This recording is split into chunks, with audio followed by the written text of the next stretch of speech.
안녕하십니까. 조선일보 경제부의 박사기자 방현철입니다. 이 시간은 받으면 많이 버는 방현철 박사의 머니머니 시간입니다. 오늘은 김광석 한국경제산업연구원 경제연구실장 모시고 한번 이야기를 나눠보도록 하겠습니다. 안녕하세요. 안녕하십니까. 예, 네. 김광석 실장님, 예전에 이제 현대경제연구원하고 삼성 KPMG 경제연구원의 수석연구원 역임하시고요. 네. 현재는 지금 한국경제산업연구원에서 경제연구실장 맡고 계십니다. 예. 또 유튜브 예. 경제 읽어주는 남자 TV 예. 요걸로도 좀 유명하십니다. 아닙니다. 예. 예. 오늘은 이제 우리 한국경제 얘기를 좀 해보려고 하는데요. 네. 주제는 좀 약간 섹시하게 잡았어요. 예. 한국경제 위기 피할 수 있나? 뭐 이렇게 예. 잡아봤습니다. 역시 그 기자님다운 카피이십니다. 먼저 이제 큰 예. 빅피처부터 한번 얘기를 해보죠. 네. 과연 올해 한국경제 위기가 닥칠까? 예. 뭐 그냥 큰 얘기부터 한번 시작을 해보도록 하겠습니다. 그러니까 저는 23년 경제를 놓고 네. 제가 실수로 표현했을 수도 있겠지만 네. 왜 위기라는 표현을 경제학적으로 표현은 하지 않고 위기다 하니까 네. 제가 위기라는 표현을 해본 적이 없거든요. 침체라고 표현했거든요. 그러니까 침체기인데 경기 침체 국면인데 네. 경제 위기라고 받아들이시죠. 음. 그게 좀 안타깝긴 합니다만 음. 그 경기 침체가 경제 위기보다 더 나쁜 거 아닙니까? 이런 질문도 하시는데 예, 경제 위기는 피할 수 있지만 경기 침체는 피할 수 없다. 이렇게 결론적으로 답변을 드리고 싶고요. 네. 그냥 단적인 그 증거를 말씀드려 보면 제가 23년 경제 성장률 전망치를 지난 10월에 네. 1.9%로 제시를 했었고요. 음. 그리고 KDI에서 그 다음 달 11월 달에 1.8%, 예. 한국은행이 1.7%, 그리고 이 12월 달에 기획재정부가 1.6%로 전망했죠. 네. 근데 1.6에서 1.9%의 전망치를 가지고만 말씀드리면 예. 상관없이 이 전망치는 음. 우리나라가 그동안 겪었던 경제 위기 국면이 있었는데 예, 통계로 산출 가능한 경제 성장률 추이를 그려보면 네. 네 번의 경제 위기가 있었죠. 1980년 네. 오일 쇼크에 따른 충격, 역성장했죠. 마이너스 1.6% 성장. 네. 그리고 1998년 네. IMF 외환위기 네. 마이너스 5.1% 네. 역성장. 2008년 글로벌 금융위기 이 역성장하진 않았지만 경제 위기라고 우리는 받아들이고 있고요. 예. 2020년 팬데믹 코로나 경제 위기. 위기. 예. 이때 우리나라가 0.7% 마이너스 성장했죠. 이 역성장했던 경제 위기라고 불리는 네 번의 위기 국면을 제외하면 다 빼고는 23년 경제 성장률이 가장 낮아요. 제일 낮다. 예. 예. 그게 경기 침체예요. 음. 경기 침체라는 명확한 숫자적인 정의는 없는데 잠재 성장률보다도 낮은 저성장이 말 그대로 본격화되는 둔화를 지나서 말 그대로 마이너스로까지 가는 그런 어떤 경기 침체 국면.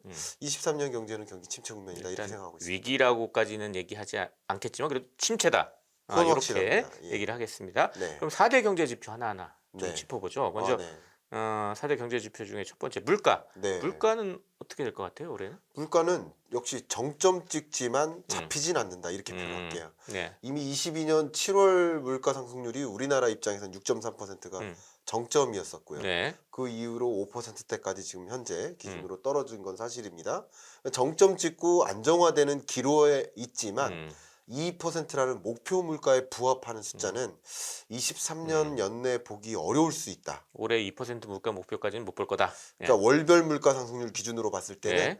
어쩌면 한 10월, 11월, 12월 23년 끝자락에야 2%대 중후반대 물가 상승률을 볼 수는 있지만 예. 어쨌든 23년 물가 상승률 전망치 기준으로 봤을 때 예. 상반기가 한 4.2%, 하반기가 3%대 이 정도의 물가 상승률을 기록할 것으로 전망하고 있기 때문에 예. 기본적으로 물가가 잡히지는 않는다. 고물가 기조가 유지된다. 이렇게 저는 생각을 하고 있습니다. 그럼 근래 사실 좀 보지 못했던 물가 수준이잖아요. 그렇게 되면 그렇습니다. 이게 물가 목표 2%에 근접하지 못한다면 그럼 이걸 스태그플레이션 이렇게 부를 수 있는 건지 예. 이것도 궁금합니다. 제가 그래서 뭐 몇 가지 문구를 올해 경제를 칭하면서 예. 붙였었는데 한 번도 경험해 보지 못한 경기 침체가 온다라고 표현했는데 예. 왜 그런 표현을 했냐면 23년 상반기 경제가 예. 그냥 한국은행 전망치가 맞다고 먼저 전제하고 깔고 갈게요. 네. 근데 한국은행 전망치가 기획재정부의 전망치보다도 현재로선 더 좋아요. 조금 높죠. 예, 좀 예. 높아요. 어쨌든 그 전제로 말씀 한번 드려보면 예. 상반기 물가 상승률을 4.2%로 전망하고 있고요. 그러면 2% 목표 물가의 2배 수준인 위험 수준 4%를 상회하죠. 네. 그러니까 인플레이션은 계속 지속되는 거야. 23년 상반기가. 네. 근데 상반기의 경제 성장률이 1.3%예요. 그러면 잠재 성장률을 훨씬 밑도는 2%가 아닌 1.5%도 밑도는 이거는 그 누구나 그냥 여과 없이 다 경기 침체 국면이라고 침체라고 받아들일 하겠죠. 것 같아요. 예, 예. 예를 들어 1.9는 경기 침체 아니냐 논란의 여지가 있지만 1.3%의 성장률은 논란의 여지 없이 예, 다 경기 침체라고 침체로 받아들일 받아들일 것 같아요. 겁니다. 예. 근데 경기 침체와 인플레이션, 위험 수준을 넘는 그것이 동시에 찾아온 경제는 처음이라는 거죠. 그게 스태그플레이션 이렇게 그게 부르잖아요. 스태그플레이션이에요. 예, 예, 예. 그래서 우리 경제가 인플레이션을 경험했고 음. 디플레이션까지는 아니지만 디플레이션이 심각하게 우려되는 국면까지도 온 적은 있지만 네. 스태그플레이션을 경험한 적은 없었다. 그래서 경험해보지 못한 경기 침체의 모습이다 이렇게 설명드리겠습니다. 네. 다음에 볼 이제 지표는 이제 국제 유가, 네. 유가입니다. 이제 유가 같은 경우에 작년 한때 130달러를 배럴당 130달러 넘다가 네. 하반기 들어서면서 쭉 이렇게 쭉 떨어져가지고 한 7, 80달러 정도 네. 이렇게 보였는데 올해 유가가 다시 100달러로 올라갈 수 있을까? 요게 네. 또 시장의 관심사인데 어떻게 보세요? 뭐 저를 비롯한 제가 그동안 있었던 경제 연구 기관도 제가 첫 시작은 이제 국책에서 시작을 했는데 에너지경제연구원에서 시작했어요. 근데 그런 경제 연구 기관조차 네. 국제 유가를 전망하진 않아요. 주로 EIA, 예. 미국 에너지정보청의 전망치, 음. 혹은 IEA, OECD 산하기구죠. 국제 에너지 기구의 전망치를 준용해요. 그걸 바탕으로 나머지를 전망하는 컨셉인데 네. 저 역시 제가 국제 유가를 전망하기보다는 미국 에너지정보청 EIA 전망치를 여러분께 설명드린다면 네. 22년 2분기가 고점이고요. 음. 그리고 3분기, 4분기 안정화되다가 음. 23년에도 안정화 흐름이 유지되지만 네. 그리고 상승 국면이 나타나긴 나타나지만 그냥 매우 완만한 상승세이기 때문에 22년 2분기를 다시 갱신하지 않는 그러니까 3분기 이후 그거보다 높지 않은 국제유가 그러니까 여전히 고유가인 건 맞아요. 그러나 그것을 뭐 갱신할 만큼의 고유가는 아니다. 이것은 오펙 플러스 회원국들이 원유 뭐 감산 합의에 도출했고 감산 합의 이행을 일부 하고는 있지만 그것을 뛰어넘는 수준으로 경기 침체 국면이 가시화되다 보니까 다시 말해서 기업들의 설비 투자가 위축되고 네. 소비자들의 소비가 위축되니 글로벌리 그런 현상이 나타나니까 원유 수요 자체가 주는 거죠. 그러니까 공급량을 축소시키는 것보다 이 원유 수요 자체의 감소 이게 더 지배적으로 국제 유가 영향을 미치기 때문에 현재로서는 이런 애매한 흐름이다. 그러니까 더 이상 고점을 갱신하진 않지만 나름의 강달러가 유지된다. 그러니까 하향 안정화된다. 네. 이런 표현이에요. 유가가 높은 수준을 유지한다. 근데 제가 나머지 지표들도 계속 말씀드릴 수 있지만 네. 모든 지표들이 그래요. 그러니까 애매한 흐름이라는 거죠.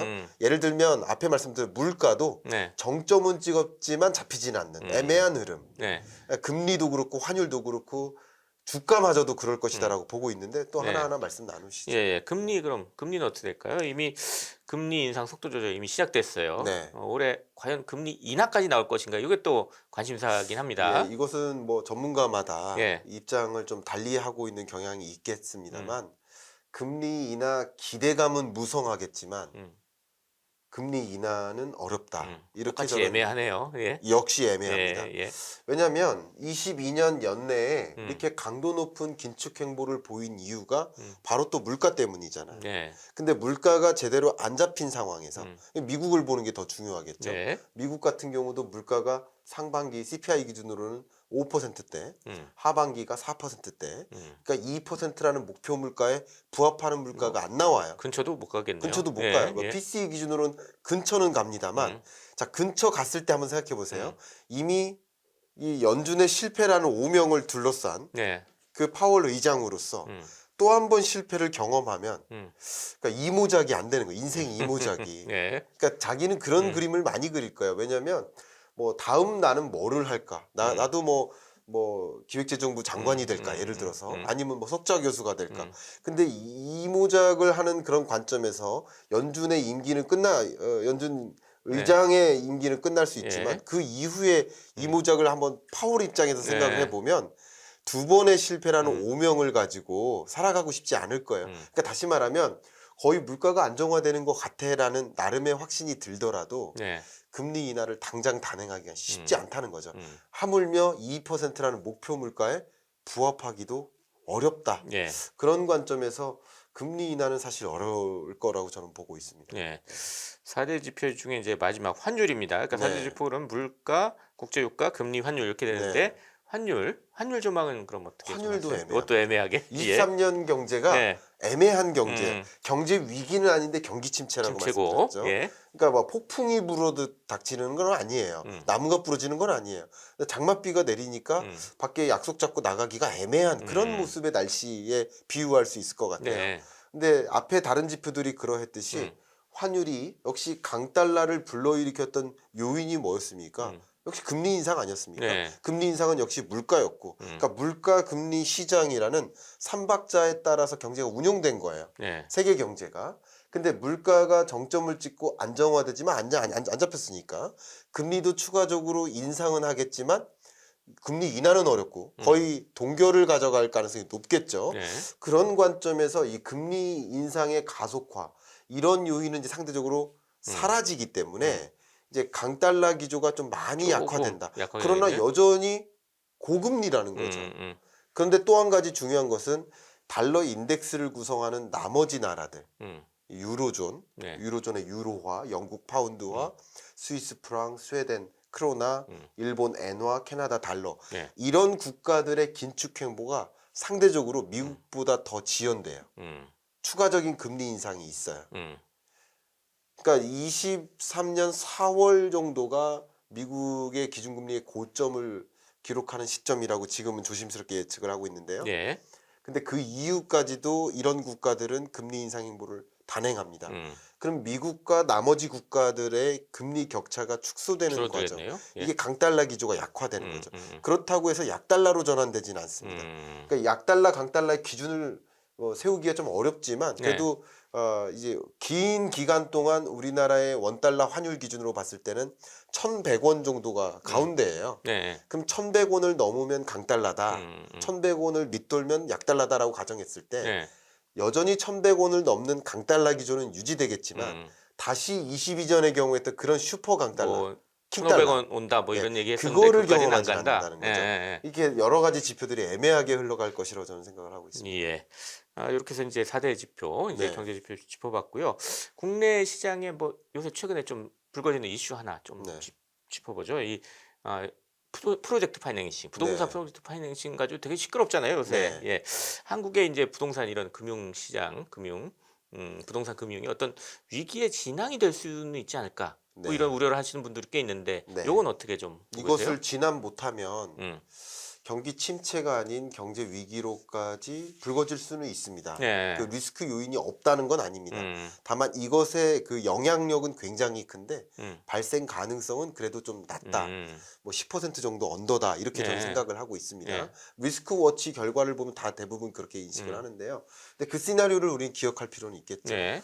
그 시나리오는 아마도 미분양 주택을 보면 많이 확인할 수 있을 것 같아요. 우리나라의 월별 미분양 주택 건수가 2020년 코로나19 직전까지만 해도 대략 한 6만 호 정도 됐었습니다. 네.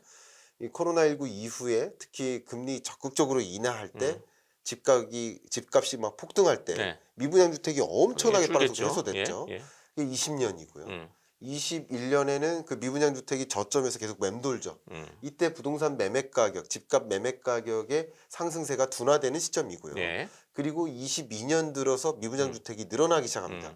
늘어나고 22년 중반 이후부터는 미분양 주택 건수가 굉장히 급격히 늘어납니다. 네. 급격히 늘어나서 그 어떤 때보다도 가파르게 미분양 주택이 늘어나고 있고 지금 거의 6만 호에 근접해 왔습니다. 근데 6만 호보다 넘어설 것으로 보고 있어요. 이것은 왜 그러냐면 정치적인 제 어떤 판단이 아니라 전 정부와 현 정부가 부동산 정책 기조에 있어서 유지되는 딱 한 가지가 있어요. 부동산 정책이라는 거. 공급 확대입니다. 그러니까 전 정부도 역시 공급 확대, 네. 현 정부도 바톤 터치하듯이 공급 확대. 그러니까 이 공급 확대가 어떻게 나타나냐면 인허가 건수만 봐도 나와요. 네. 그러니까 왜냐하면 건설사들이 이 분양 사업을 하려면 일단 인허가를 받아야 되잖아요. 그래야죠. 그게 예. 선행 지표죠. 예. 그러니까 약 2년, 3년 후에 분양이 이어지는데 2020년까지 이 인허가 건수가 줄다가 21년, 22년 연속으로 이 인허가 건수가 늘어요. 그럼 다시 말하면 21년부터 늘어나기 시작한다는 얘기는 다른 말로 23년부터는 공급량이 급격히 늘어난다. 네.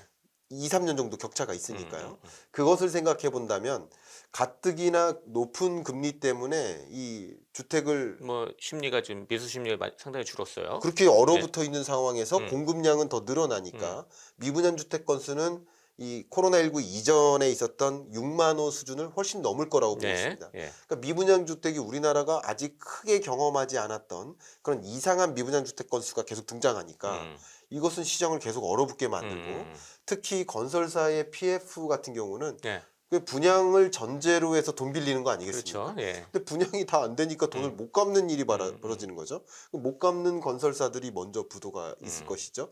뭔가 특단의 선제적 대책들을 마련하지 않으면 몇몇 건설사들이 이제 부도가 일어나고 할 경우 네. 미분양 주택이 더 쌓이면 쌓일수록 이게 결과적으로 금융부실로도 연결될 수 있고 소위 우리가 오지 않았으면 하는 시스템적 리스크까지 불거질 수 있겠다라고 저는 생각합니다. 상당한 리스크 요인으로 일단 감안은 해야 되겠다. 가장 우리가 예의주시해야 네. 될 요소가 아닐까 생각합니다. 하지만 아직은 확률은 좀 낮은 것 같다. 그렇습니다. 이렇게 보시는 거네요. 왜냐하면 소위 알고 있는 불확실성은 불확실성이 아니다라는 표현이 있잖아요. 네. 많이 알고 있고 모니터링하고 있는 대상이에요. 채권 시장도 좀 불안한 요소들이 많이 있었는데 그걸 알고 대응하고 있고 외환 위기 가능성이 있는 거 아니야 하는 뭐 외환 보유고나 단기 외채 비중이나 뭐 그밖에 여러 가지 흐름들 외환 위기 가능성이라는 리스크 뭐 이런 것들을 이미부터 진단하고 있었기 때문에 네. 대응책은 충분히 있겠다라고 저는 생각을 하고 있습니다. 자, 이렇게 해서 오늘 이제 한국 경제는 위기를 피할 수 있나 이런 주제를 가지고 여러 가지 이제 이슈들을 짚어봤는데요. 마지막으로 좀 약간 투자 아이디어 네. 쪽으로 한번 질문을 드려보겠습니다. 네네. 이런 지금 상황에서 이게 빚내서 투자하는 시대, 이제 이건 지나간 건지, 요건 어떻게 생각하시는지 궁금합니다. 진작 지났습니다. 그러니까 제가 여러분들께 항상 강조해서 말씀드리는 것은 그냥 시대를 규명하셔라 이 말씀이에요. 내가 지금 어디에 살고 있는지 어느 시점에 살고 있는지만 규명하면 답이 어느 정도 나온다. 예. 2020년과 21년은 완화의 시대죠. 이례적인 완화적 통화 정책이 집중됐던 시대. 네. 그때는 영끌에서 투자해도 괜찮다라고 볼 수 있을 것 같아요. 결과적인 논리일지 모르겠지만 왜냐하면 돈의 가치는 떨어지고 은행에 투자할 필요가 없고 네. 주식 들고 부동산 들고 있으면 돈 버는 거니까. 네. 근데 그 방식, 그 공식을 긴축의 시대에 넘어와서 22년, 23년 긴축의 시대에 넘어와서 고스란히 이용하고 있으니까 당하는 거죠. 이제 22년, 23년은 빚 갚는 시대죠. 레버리징의 시대가 아니라 디레버리징의 시대인 거고 네. 실제 돈이 그렇게 이동합니다. 굉장히 재밌게도요. 우리나라가 경험하지 못했던 이상한 역사가 또 생겼어요. 뭐냐면 저축액은 급격히 느는데 22년, 23년 예. 저축액은 급격히 느는데 가계 부채 규모가 줄어요. 제가 뭐 좀 조심스러운 편이지만은 제가 작년에도 가계 부채 총량의 문제는 없다. 2,000조의 문제는 없다. 총량으로 문제를 삼을 거면 총량은 오히려 줄어들 것이기 때문에 왜 금리가 이렇게 높아져 버리면 가계 부채를 짊어지고 싶지 않아요. 갚고 다 싶어요. 갚겠죠. 그러니까 예. 총량의 문제가 있는 게 아니다. 상환 능력의 문제다. 5%의 가계 부채가 문제다라는 것을 제가 많이 강조했었는데 예. 실제 그런 실적치가 나오니까 좀 기분이 개인적으로 좋더라고요. 가계 부채 규모가 줄고요. 예. 다만 이제 상환 능력이 부족한 소위 고위험군이라고 하죠. 가계부채 고위험군. 네. 부채 규모가 자산 규모보다 큰 계층. 이들의 비중이 늘어나요. 자산 규모는 쪼그라들고 부채 규모는 더 쌓여요. 네. 그러니까 이런 것들이 정말 여러분들이 감당하기 어려운 그런 경제 상황을 보여주는 그런 가장 대표적인 시그널인데요. 네. 그러니만큼 저는 좀 강조하고 싶은 게 23년 상반기는 적어도 지킴 투자하셨으면 좋겠다. 저는 23년을 다 놓고 말씀드리고 싶은데 네.